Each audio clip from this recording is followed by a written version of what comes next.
DMK का election manifesto आप पढ़ो, उसमें डीएमके कहती है कि जो मंदिरों को जाएगा उनको 25,000 रुपये 1 लाख रुपये देंगे।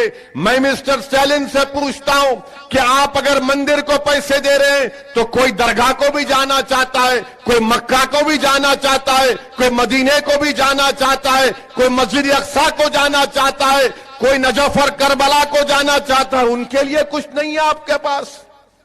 बताइए इनका इलेक्शन मैनिफेस्टो क्या है?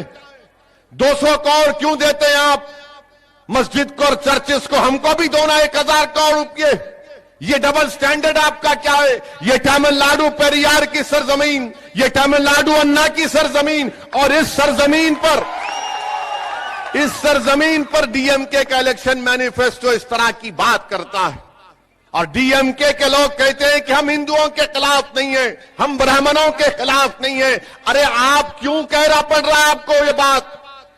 क्यों कहना पड़ रहा है आपको ये बात?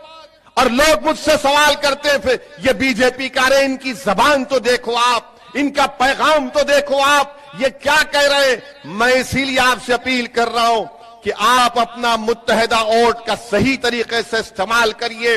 ये जो फिरका परस्ती के जरासिम पूरे मुल्क में फैल चुके हैं, अगर आपको यकीन नहीं हो रहा तो आप देखेंगे कि पूरे मुल्क में फिरका परस्ती के जरासीम फैलते जा रहे हैं।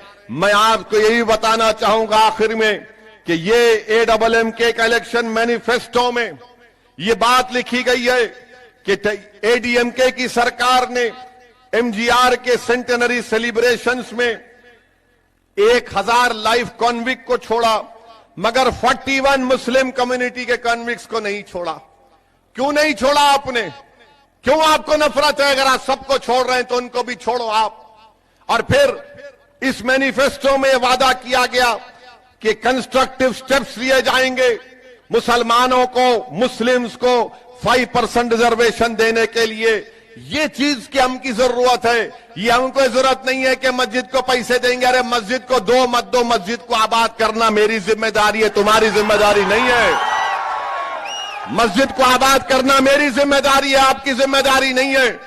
आप रिजर्वेशन दो हमको, स्कूल खोलो, तालीम याफ्ता बनाओ, बिजनेस में हमारा जो नुकसान हुआ उसमें मदद करो। ये कुछ नहीं करेंगे।